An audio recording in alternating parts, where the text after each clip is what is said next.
Once the ultimate evil had escaped from the depths, still fettered to the throne, it traveled to wreak terrible vengeance on those who had done this, heavily supported by its little snots. The first target was Paladin Robert, now King of the Alliance. He had withdrawn to the quiet surroundings of his hunting lodge. There, he would be the perfect victim.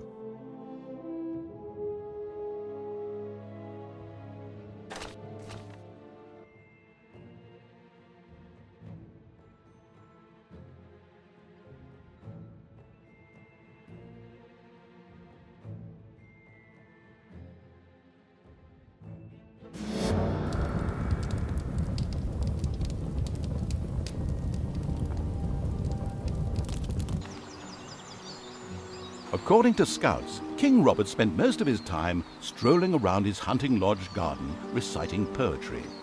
Soon his poetry would turn into mournful ballads. The vengeful evil thirsted to defeat the Alliance's king and mount his head on the wall as a trophy. Whoops, of course, I really mean that he wanted to take all of King Robert's cookies away. Better play it safe, or the age classification folks will be after me. Before that, however, the ultimate evil had to do a bit of work on the dungeon. Otherwise, he wouldn't be able to fund even a small army made up of a few orcs.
The first treasury was completed. Soon greedy evil's little snots would fill it with gold. You know the golden rule, right? Whoever has the gold makes the rules.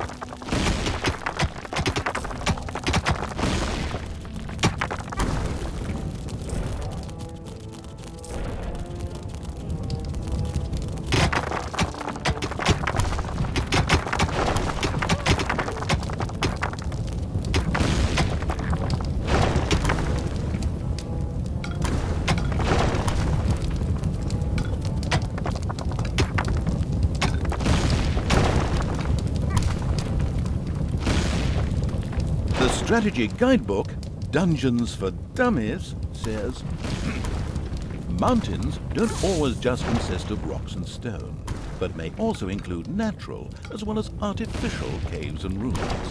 These usually contain treasures and dangers to make digging around underground more exciting.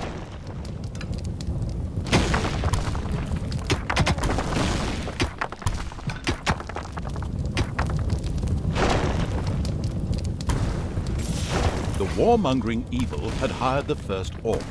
As ancient wisdom says, violence is a solution, usually the only one.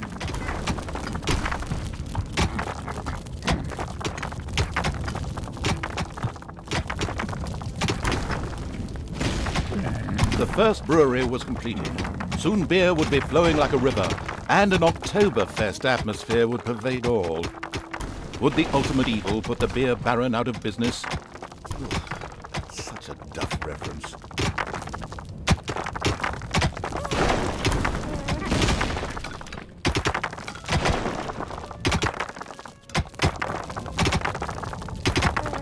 The ultimate evil should never forget to keep a watchful eye on its beer and gold stores. If its creatures can't help themselves whenever they need to, they will get angry fast. The steady pounding in the rocks had given rise to overworld rumors of a new dungeon. A group of heroes set out to plunder its riches, and the ultimate evil was already looking forward to this visit.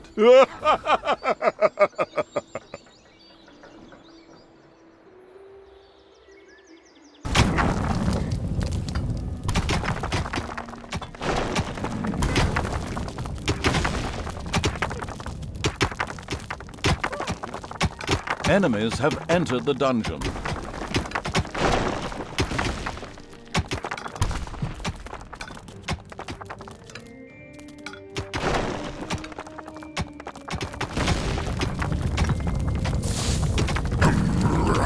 Another orc entered the service of the military-savvy evil. The horde was growing and prospering. The ultimate evil slowly made itself cozy underground. Although this was a sensible decision, there was a large and lovely overworld out there, just waiting to be destroyed. The time to attack appeared to be right. On the surface, in the tavern of a small, miserable village, some adventurers gathered. They were acquiring Dutch courage for their visit to the dungeon by downing several beers. The dungeon had to be destroyed.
Enemies have entered the dungeon.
It's payday.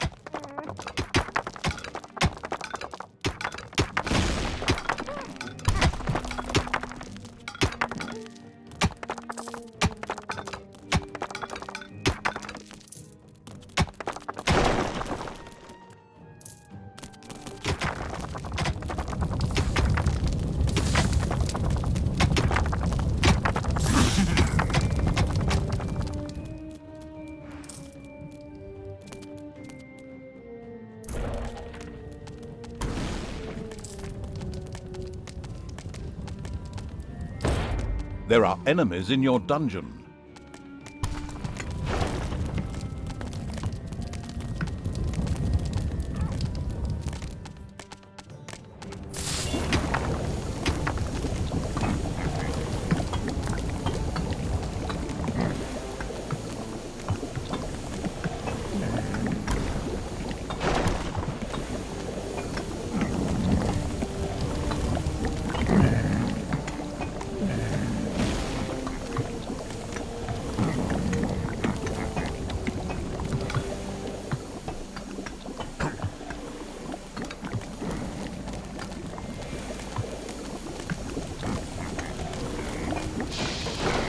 Your throne room is under attack.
Roses are red, Ted Stark is dead. Now pray, please stay.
A delicious rumble announced the fact that the village's last house had crashed to the ground. Ha!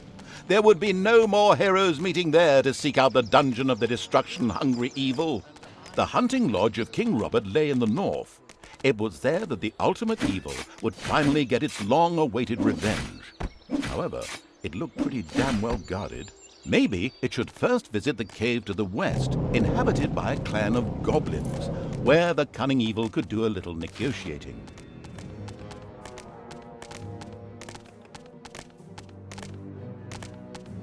The goblin leader prostrated himself joyfully before the ultimate evil and immediately dispatched 2 goblins into its dungeon with a few plans for a new room, a tinkerer's cave.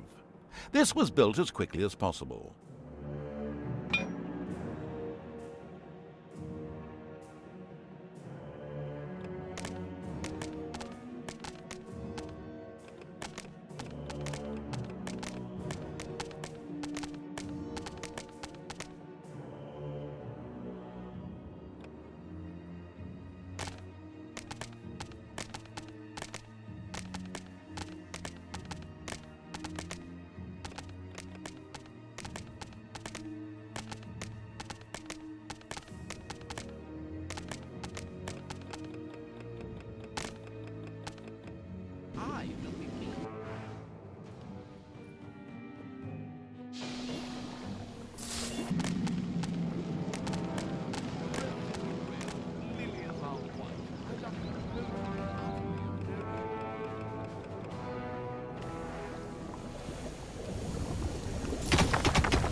The Tinkerer's Cave was built. It could, however, only be used as a warehouse, as it lacked the workshop that the insidious evil's goblins needed. Quick as a flash, Evil placed a creator mat in the Tinkerer's Cave.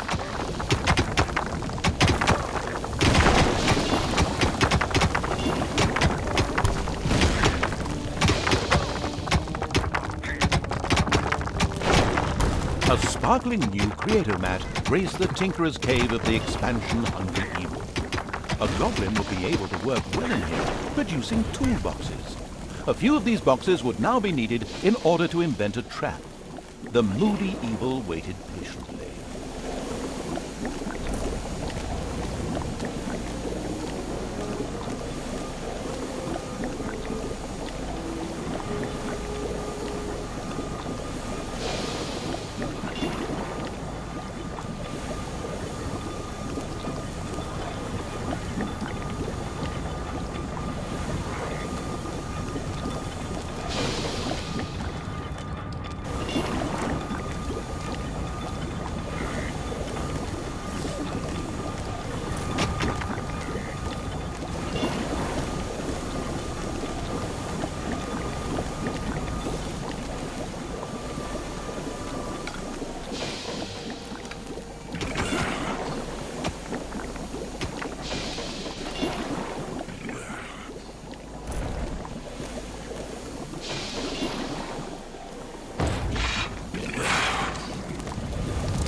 Cowardly as the goblins were, their creativity more than made up for this. They proudly presented the treacherous evil with their plan for a devious trap. With a silent, evil cackle, it quickly buckled down to setting the trap.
Payday!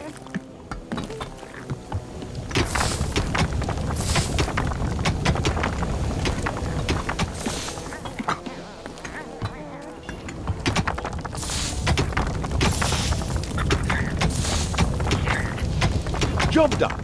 The trap was finished and ready to be found by a hero. This is going to be so much fun. Just at that moment, a particularly powerful dwarf warrior appeared in the dungeon. How had he suddenly arrived at this precise time was indeed most odd, but his presence was more than welcome. He was going to be a guinea pig for the trap.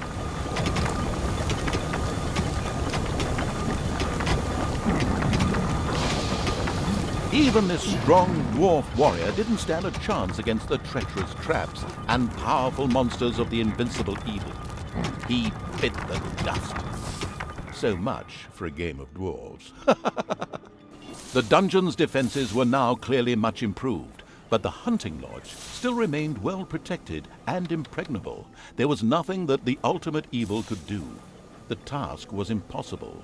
So the evil withdrew, bent and broken, let feelings of revenge ebb away, and instead took up looking after those cute, teeny-weeny trees. What are they called again? Bonsai, yes. The end. Pretty unsatisfactory, huh? Of course, that wasn't the end. In reality, the indefatigable evil paid the Goblin Cave another little visit. The Goblin leader would hopefully spit out something useful after a few more slaps.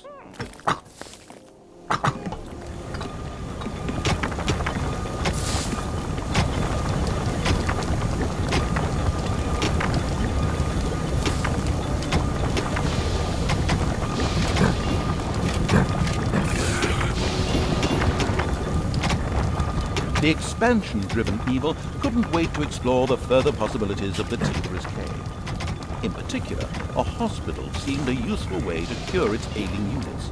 It set about asking for this to be researched.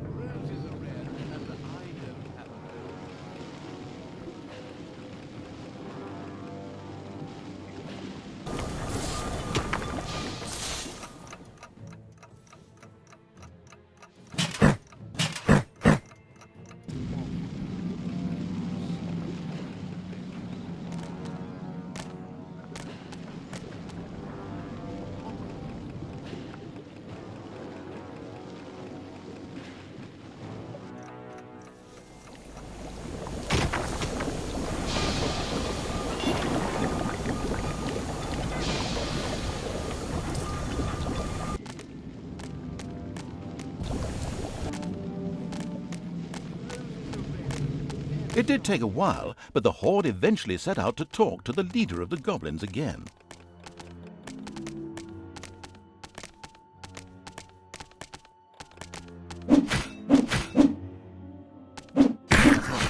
A few hard slaps were enough to motivate the leader of the goblins to help the ultimate evil. As it transpired, there was an old tunnel which had been previously used as an escape route. This connected the Goblin Cave with the vaults of the hunting lodge. The goblin leader voluntarily made a goblin assassin available to the hard-hitting evil to help infiltrate the lodge.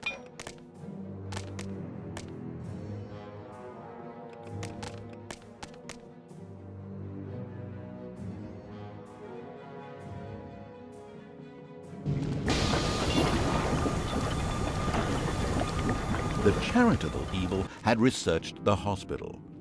This would enable its units to quickly recover from their injuries, once it had been built, that is. The cheerful evil was pleased with this support. An assassin was a decent melee fighter, but its actual strength lay in its ability to make itself invisible. This was, of course, tested out immediately.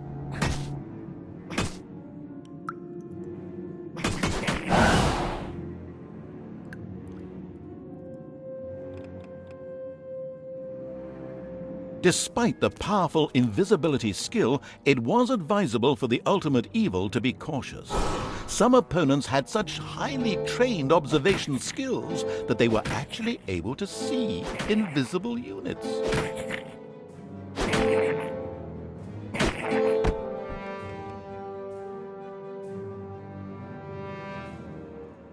A locked door prevented the assassin from progressing. It would have taken a long time for him to have opened it with sheer brute force using weaponry.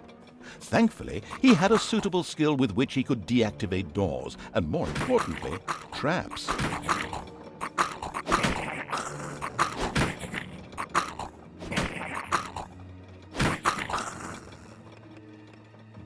The on-the-ball evil recognized that the warrior princess there was extremely powerful.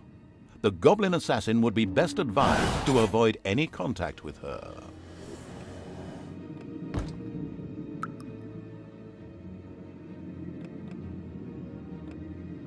Defend the throne room.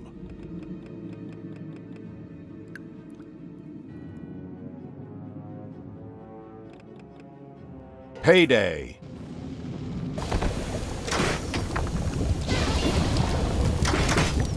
A Gobobot was being forced to make miserable repairs in the lodge.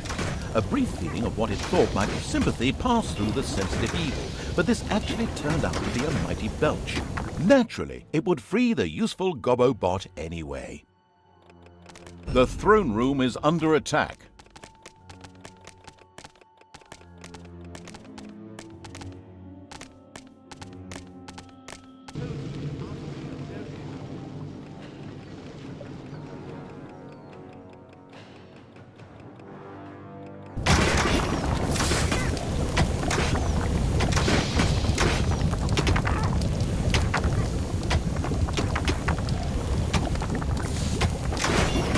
The throne room is under attack.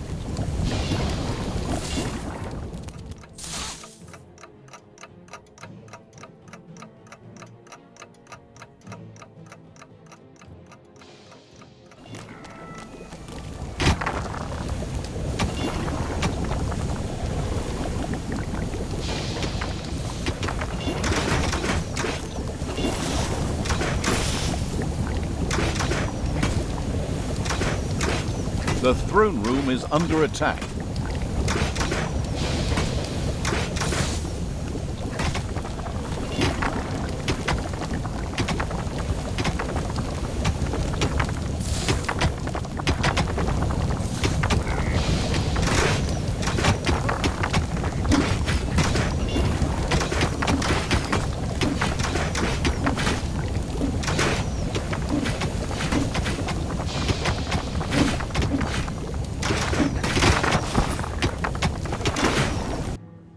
Roses are red, and I don't have an oak.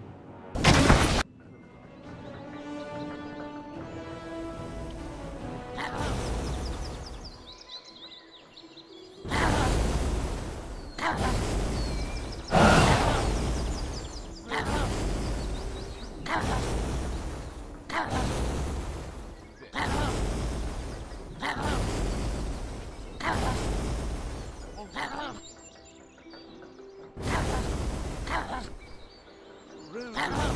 and I don't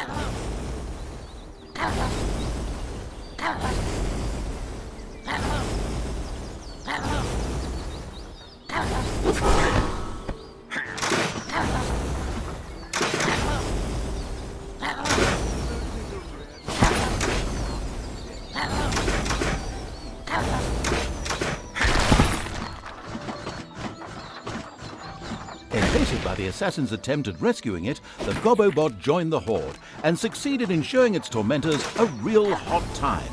Its ability to more or less ignore ranged damage and set fire to large areas would come in very handy.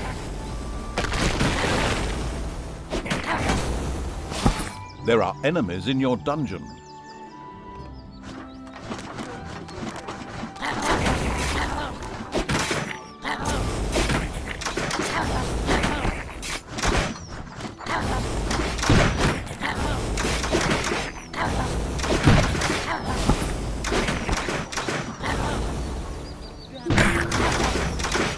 And so the negligent evil promptly allowed the only really vital unit to this mission to die. The goblin leader sighed and put his second best assassin at evil's disposal at the basement exit.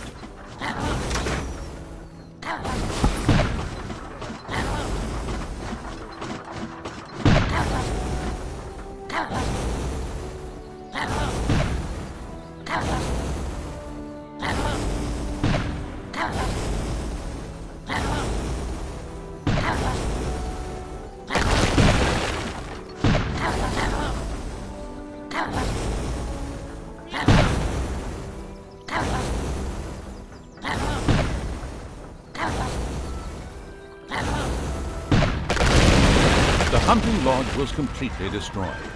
The vengeful evil gave itself a very self-satisfied pat on the back. The time was right to concentrate on King Robert. He was in his renowned garden reciting his much less renowned love poems. The lyrically challenged evil had no time for poetry and would soon make this tangibly clear to him.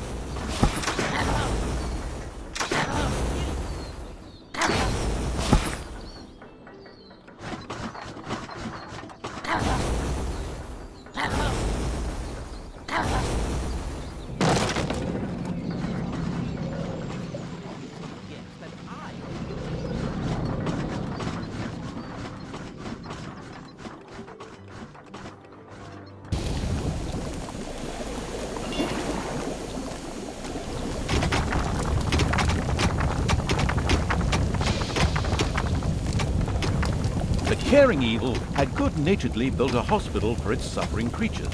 It, however, still lacked a hospital bed. Little Snots would then bring any units there that had been injured in the dungeon. The first hospital bed had been built. Wounded units could now be healed in the hospital.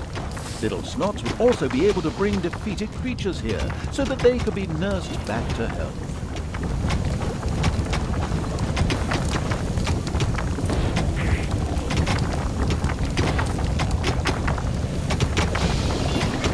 It's payday.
The horde came across a stray goblin by the roadside, who apparently constituted the sad remains of one of the hunting lodge's attack units.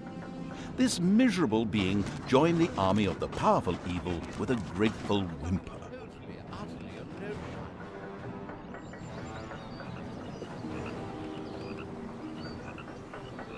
Roses are red, leaves are green.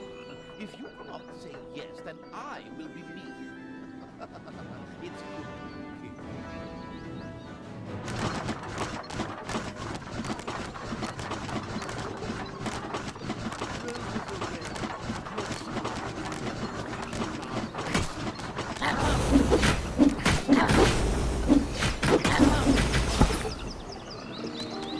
The king was accompanied by a pixie who was able to cast powerful healing magic. Any direct attack would be suicidal. Mercifully, the omniscient and helpful narrator was at hand. He pointed out to the impatient evil that the pixie went off from time to time in order to check that all was well. The annoying little pixie had spoken her last healing spell. The crafty minded evil sculpted a fan from her wings. Now it was time to look for King Robert and ensure his early demise.